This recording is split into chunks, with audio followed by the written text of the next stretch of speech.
샬롬, 여러분 반갑습니다. 서처 목사입니다. 우리가 지난 2023년 11월 21일에 시작한 마가복음 읽기가 특별히 예수님에 집중하며 읽기 시작한 마가복음이 오늘로 끝나게 되었습니다. 공교롭게도 오늘은 성탄절이고요. 그래서 오늘 마가복음은 성탄절 특집으로 함께 찬송하고 신앙 고백을 한 후에 우리가 말씀을 나누도록 하겠습니다. 먼저 우리가 함께 찬송하겠습니다. 우리가 부를 찬송은 찬송가 112장 그 맑고 환한 밤중에입니다. 함께 찬송하겠습니다.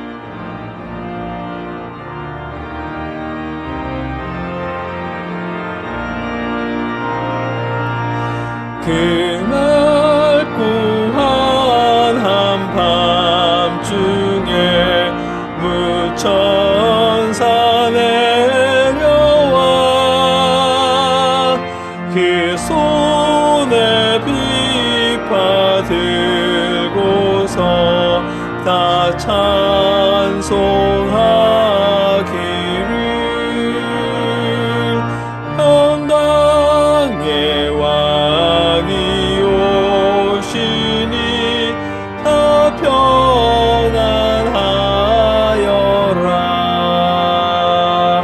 그 소란하던 세상이 다 고요하도다.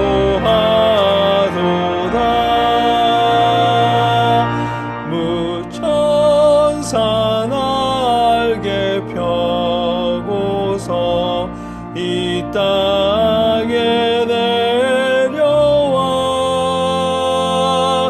그때에 부른 노래가 또다시 들리니 이 슬픔 많은 세상에 그 위로 넘치고 온 세상 기뻐 뛰놀며 다 찬송하도다.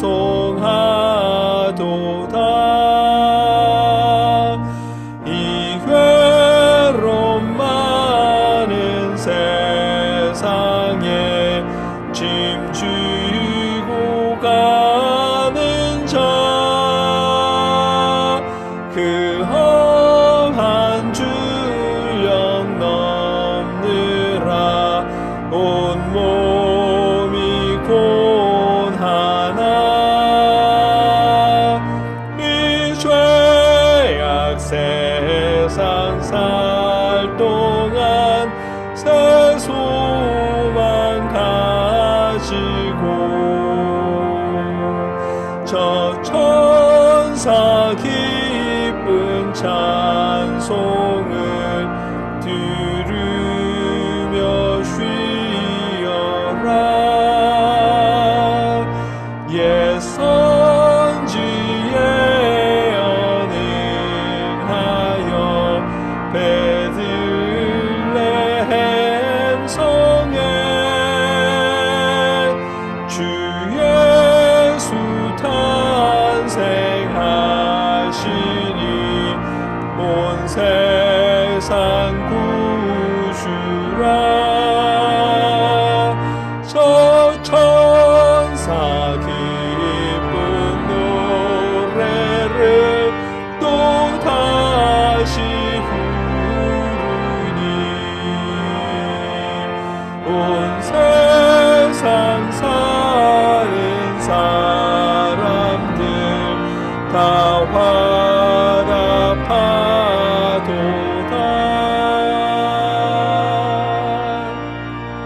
화답하도다. 이 시간 우리가 사도신경으로 우리의 신앙을 하나님 앞에 고백하겠습니다.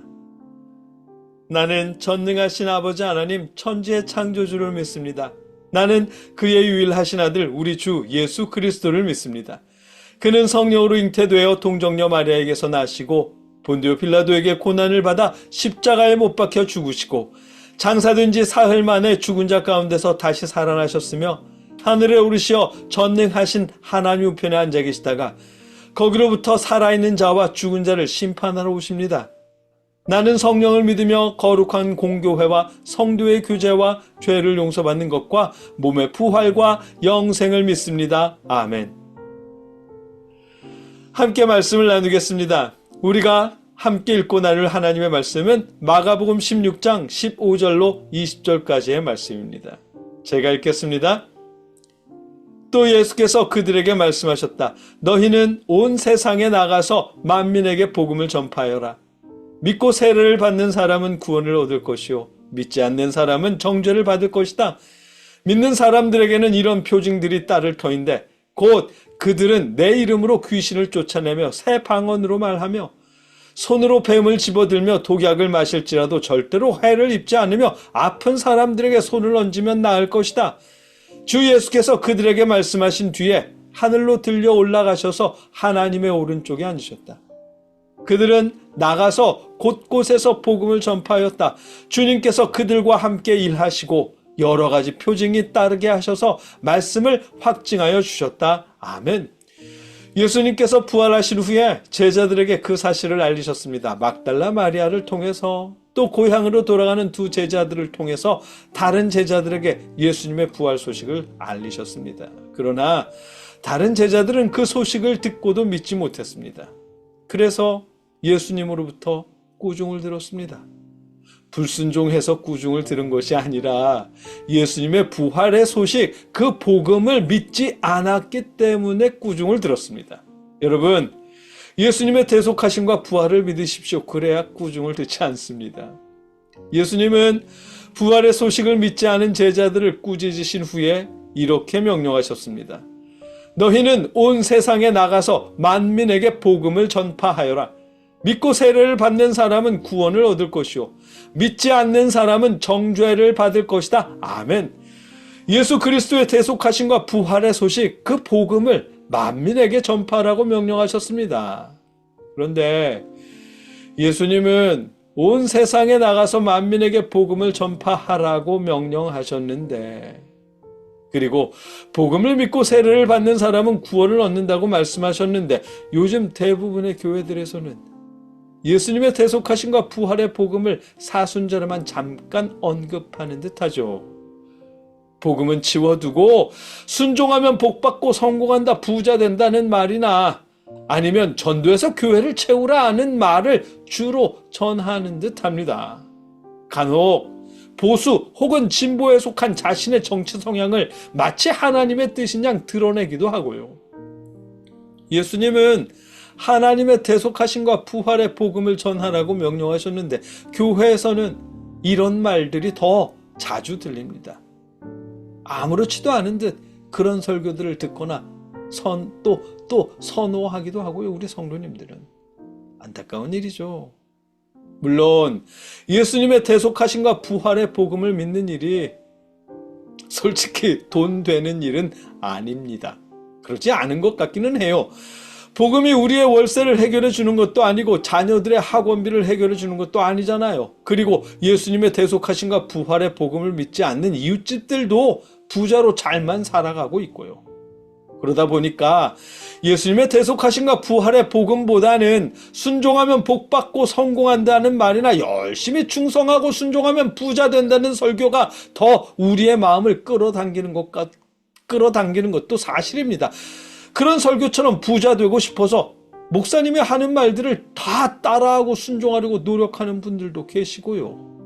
그러나 여러분, 이걸 기억하십시오. 예수님께서 제자들을 꾸짖으신 이유는 부활의 소식을 믿지 않아서였습니다. 예수님께서 제자들에게 명령하신 말씀은 가서 복음을 전하라는 말씀이었고요. 이걸 기억하십시오. 아울러 복음을 믿고 세례를 받으면 구원을 얻을 것이요 믿지 않는 사람은 정죄를 받을 것이다 라고 말씀하셨습니다. 이 말씀, 여러분, 믿고 세례를 받으면 구원을 얻는다는 이 말씀, 우리가 잘 생각해 봐야 할 말씀입니다. 왜냐하면 믿고 세례를 받으면 구원을 얻는다는 이 말씀은 복음을 믿는 사람들이 실생활에서 현실에서 얻는 유익을 말씀하시는 것이기 때문입니다.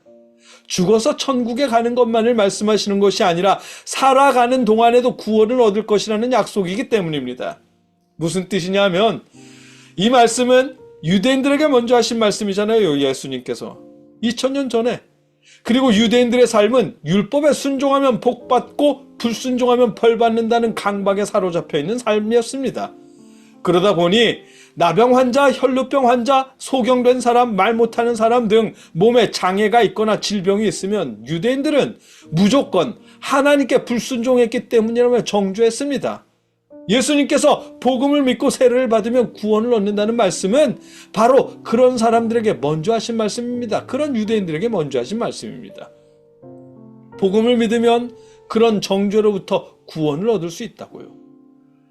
우리가 그동안 마가복음을 나누면서 보았잖아요. 실제로 예수님은 나병 환자나 혈루병 앓던 여인이나 중풍병에 걸린 사람들에게나 그 시대 죄 때문에 병에 걸린다고 여겼던 사람들을 예수님은 단 한 번도 정죄하지 않으셨습니다. 심지어 남편이 6이나 있었던 그 여인에게도 예수님은 정죄하지 않으셨어요.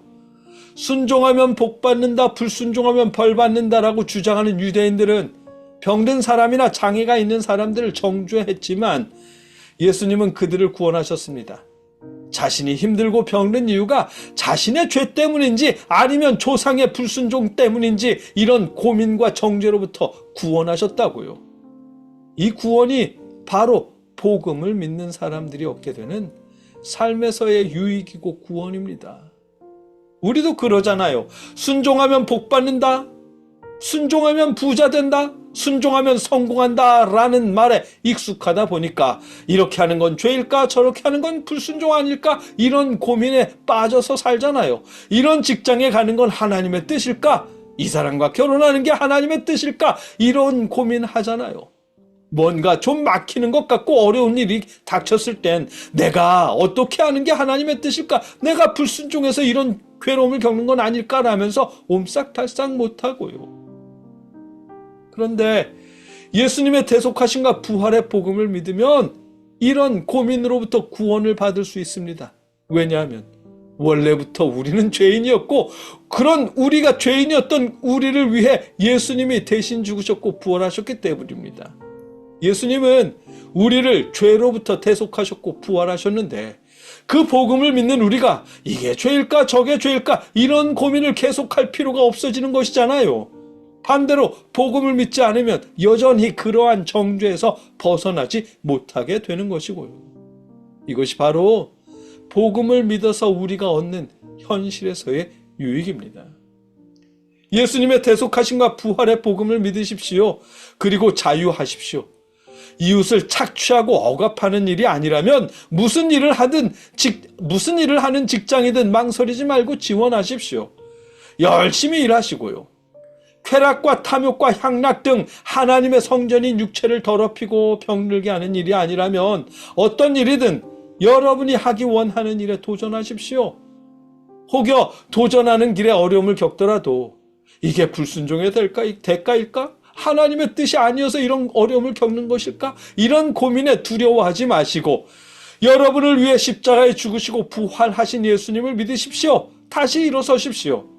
순종하신 예수님도 십자가 고난을 당하셨고 순종한 바울 역시 풍랑을 만나고 죽도록 매맞고 온갖 박해를 경험했음을 기억하십시오. 그러니 어려움을 만났다고 이게 하나님의 뜻이 아니어서 벌받는 건 아닌가? 이런 두려움에 떨지 마시고 우리를 대속하시고 부활하신 예수님을 믿는 믿음 안에서 용기를 내어 일어나십시오. 그게 복음을 믿는 자들이 복음을 믿어서 현실에서 얻을 수 있는 유익이고 구원의 첫 시작입니다. 예수님은 순종하면 복받는다, 불순종하면 벌받는다 라는 말씀을 전하라고 명령하지 않으셨습니다. 그것을 가르치지도 않으셨고요. 예수님은 너희는 온 세상에 나가서 만민에게 복음을 전파하여라. 믿고 세례를 받는 사람은 구원을 얻을 것이요 믿지 않는 사람은 정죄를 받을 것이다. 아멘. 이렇게 예수님의 대속하심과 부활의 복음을 전하라고 명령하셨습니다. 복음을 믿으십시오. 자유를 얻으십시오. 그리고 예수 그리스도의 대속하심과 부활의 복음을 전하십시오. 우리를 자유롭게 하시고 구원하시려고 예수님께서 이 땅에 오셨습니다. 함께 기도하고 축도로 마치겠습니다. 사랑의 아버지 하나님, 감사합니다. 우리를 대속하시려고 주님을 보내주셨고 주님을 부활케 하셨습니다. 우리가 그 복음을 믿고 자유를 누리게 하여 주시옵소서. 예수님의 이름으로 기도드립니다. 아멘. 이제는 우리를 위해 십자가에 죽으신 예수 그리스도의 크신 은혜와 우리를 구원하시려고 독생자를 보내주신 아버지 하나님의 그 크신 사랑하심과 우리에게 믿음과 자유를 주시는 성령님의 역사심이 주님의 탄생을 기뻐하며 예배하는 주의 모든 자녀들과 늘 함께 하시기를 주님의 이름으로 간절히 축원하옵나이다. 아멘.